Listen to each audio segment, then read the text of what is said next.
গ্রামে দিশা নামের একটা মেয়ে নিজের বুড়ো মা বাবার সাথে থাকতো। দিশার মা বাবা ভেজ পোলাওয়ের ঠেলা লাগিয়ে বিক্রি করত। দিশা একটা 20 বছরের মেয়ে ছিল যে সারা দিন বইয়েই ডুবে থাকতো।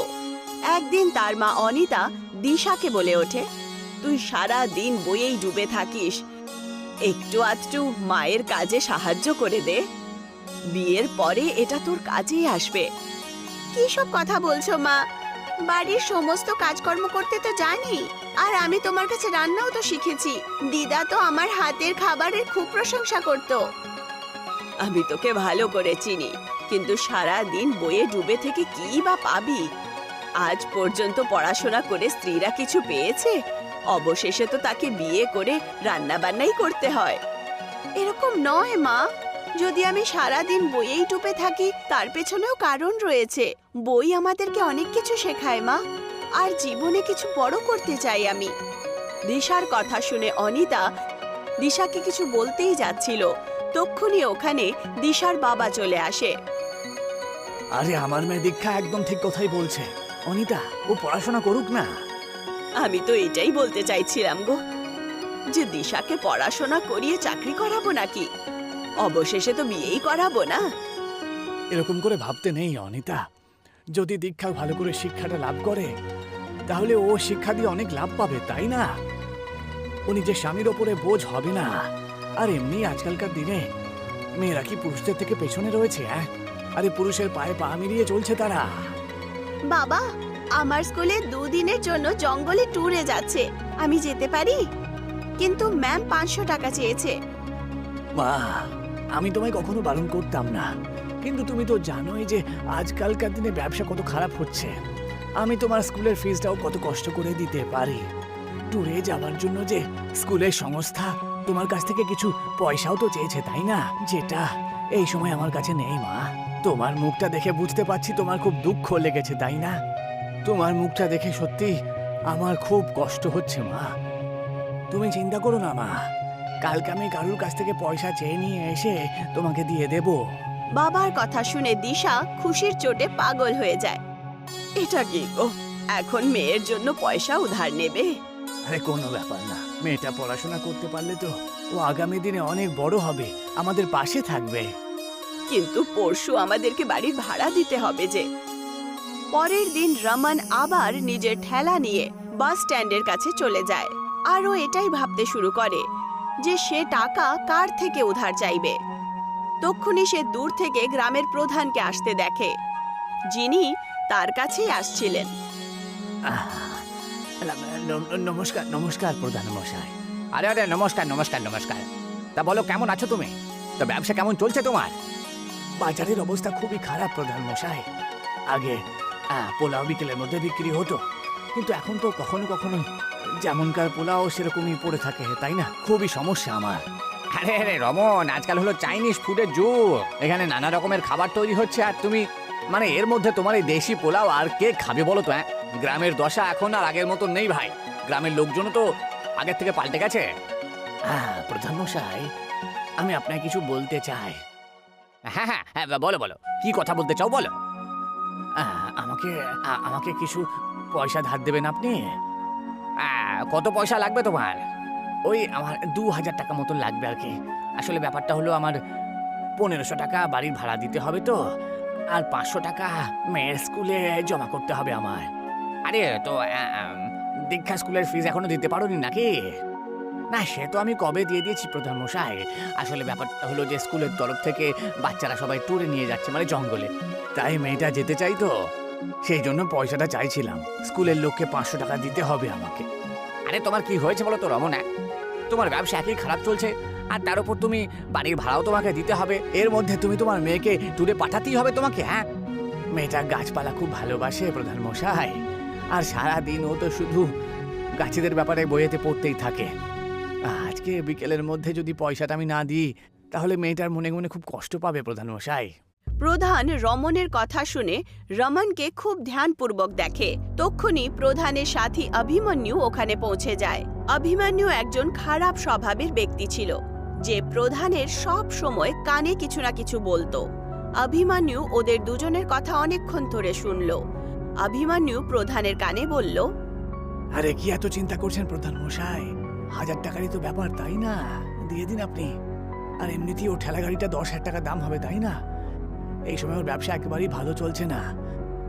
ও আপনার পয়সা ফেরত দিতে পারবে না। পয়সার বদলে ওর ঠেলা গাড়িটা আপনি নিয়ে নেবেন। পুরো 8,000 টাকার লাভ হবে আপনার, তাই না?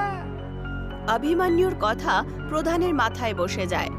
তা তুমি এই পয়সা কবে ফেরত দেবে আমাকে? প্রধান মশাই, মাত্র আমাকে 2 মাস সময় দিন, তাহলে দিয়ে দেব।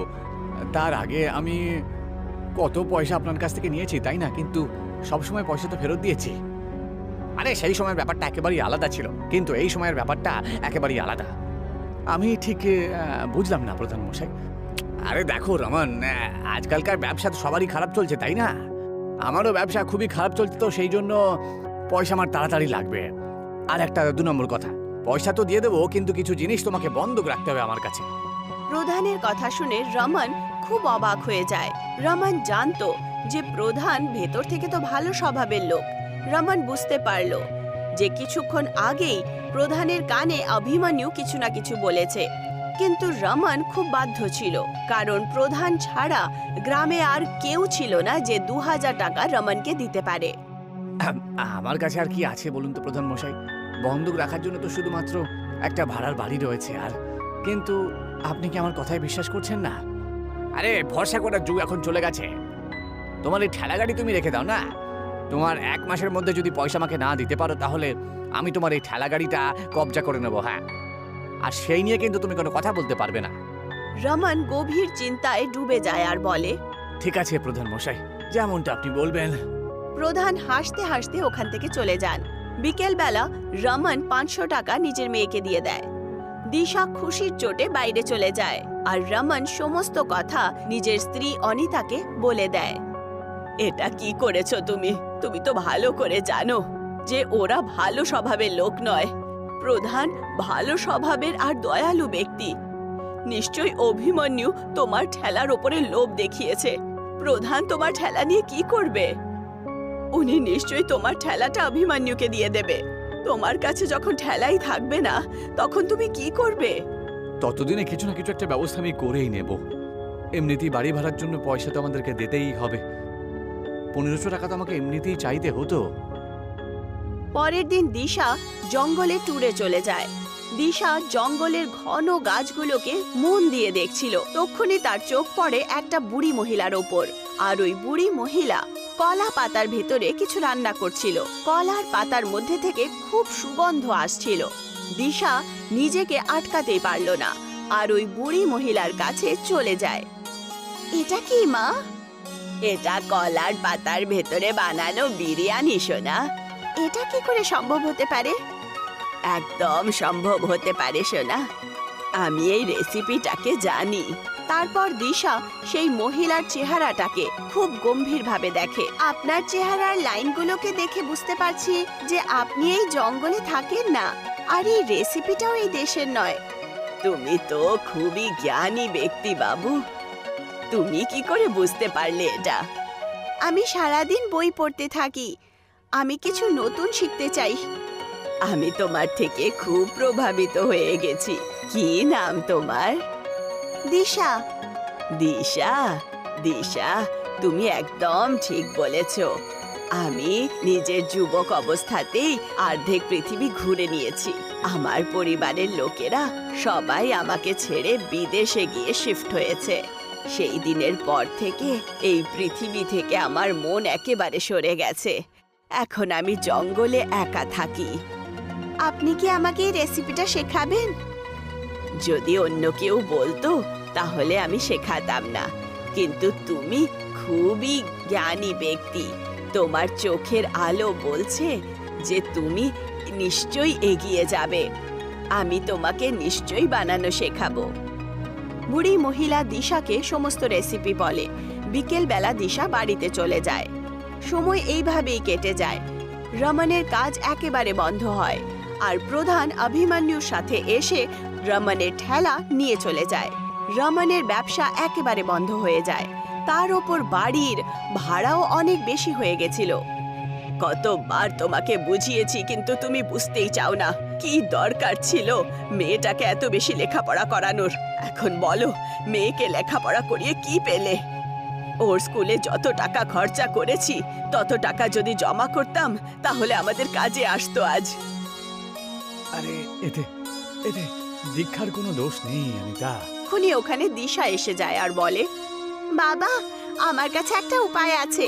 কিরকম উপায় সোনা? কিছু মাস আগে যখন আমি জঙ্গলে ট্যুরে গেছিলাম তখন ওখানে একজন বুড়ি মহিলার কাছে আমি একটা বিরিয়ানির রেসিপি শিখেছি। আমার মনে হয় যদি সেই বিরিয়ানি আমরা আমাদের গ্রামের লোকেদের বিক্রি করি তাহলে অনেক লাভ হবে। কিরকম কথা বলছিস তুই? কি বলতে চাইছিস যে তোর বাবা পোলাও বানাতো? অনিতা, আমার মনে হয় দীক্ষা একদম ঠিক কথাই বলছে। প্রধানমশাই তো এই কথাটাই বলছিল যে এখনকার দিনে ভারতবর্ষে নতুন নতুন খাবার চলে এসেছে, তাই না? যতদিন না আমরা নতুন কিছু করব ততদিন এইভাবে আমরা পিছিয়ে পড়বো, তাই না? কিন্তু সমস্যা এটা হলো যে মেয়ের কথাটা যদি মেনেও নেই তাহলে তুমি এই বিরিয়ানি বিক্রি করবে কোথায়? ঠেলা তো অভিমন্যু নিয়ে গেছে। তুমি তার চিন্তা করো না মা। আমি নিজের বাড়ির আর্থিক স্থিতির ব্যাপারে টিচারের সাথে কথা বলেছি। ওনার কাছে একটা খালি দোকান আছে। উনি আমাকে বলেছেন যতক্ষণ পর্যন্ত আমরা টাকা না রোজগার করি ততক্ষণ পর্যন্ত দোকানটা আমরা নিতে পারবো। দিশার কথা শুনে রমন খুশি হয়ে যায়। পরের দিন দিশা রমনকে খেতে নিয়ে যায় আর নিজের বাবার সাথে অনেকগুলো কলার পাতা নিয়ে দোকানে চলে আসে। রমন আর অনিতা সেই দোকানের পরিষ্কার পরিচ্ছন্ন আগের থেকেই করে ফেলে। দিশা সেই কলার পাতার ভেতরে বাসমতি চাল আর অন্যান্য জিনিস দিয়ে আগুনের মধ্যে রেখে দেয়। কিছুক্ষণের মধ্যেই পাতার বিরিয়ানি তৈরি হয়ে যায় আর সুগন্ধ বেরোয়। তার গন্ধ এত সুন্দর ছিল যে ওখান দিয়ে যেই লোকেরাই যাচ্ছিল তারা নিজেদেরকে আটকাতে পারলো না। একজন ব্যক্তি সঙ্গে সঙ্গে আসলো আর বলল, আরে আপনার দোকান থেকে খুব ভালো ভালো গন্ধ বেরোচ্ছে তো। এটা কি কোনো নতুন হোটেল নাকি? হ্যাঁ, রমন কিছু বলার আগেই দিশা সেই লোকটাকে বলে ওঠে, আপনি একদম ঠিক বুঝেছেন, এটা আমাদের নতুন হোটেল, কলার পাতার বিরিয়ানির হোটেল। ওই ব্যক্তি সঙ্গে সঙ্গে সেই দোকানে একটা টেবিলে বসে যায় আর বলে,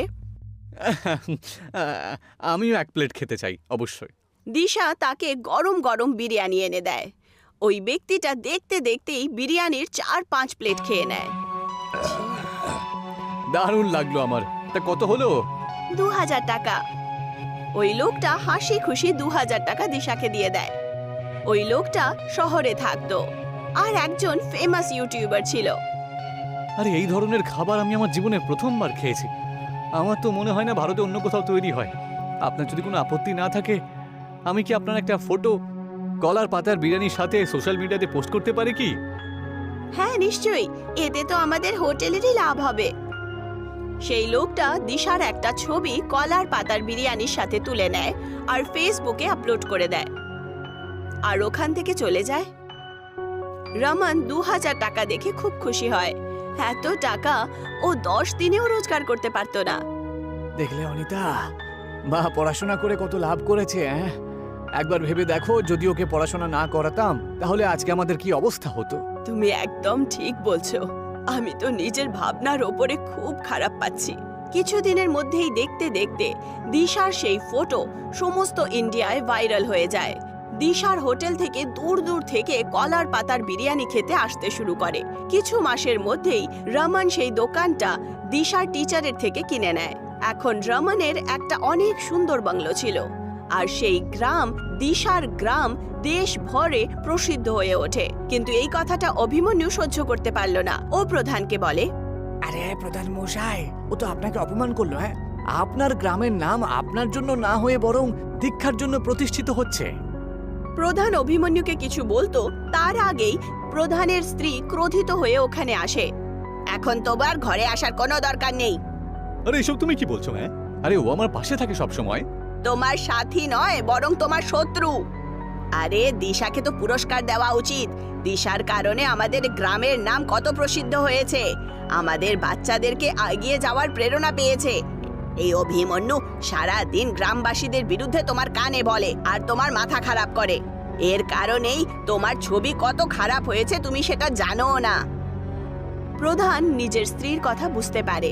সে অভিমন্যুকে ধাক্কা মেরে বাড়ির বাইরে বার করে দেয়। বিকেলবেলা প্রধান আর তার স্ত্রী রমনের হোটেলে বিরিয়ানি খেতে পৌঁছে যায়। আমাকে ক্ষমা করে দাও ভাই, আমি তোমার সাথে অনেক অন্যায় করেছি, তাই না? অভিমন্যুর কথা শুনে আমি তোমার কাছ থেকে তোমার ঠেলাগাড়ি কেড়ে নিয়েছিলাম। সেরকম কিছু ব্যাপার নয় প্রধান মশাই, এসবই ঈশ্বরের লীলা। আপনি যদি এমনটা না করতেন, আমি তাহলে এত বড় লোক কি করে হতাম? কিন্তু আমি যত বড়ই লোক হই না কেন, কারণ আপনি হলেন এই গ্রামের প্রধান মশাই। দিশার কলার পাতার বিরিয়ানি আজও শহর থেকে খাওয়ার জন্য আসে।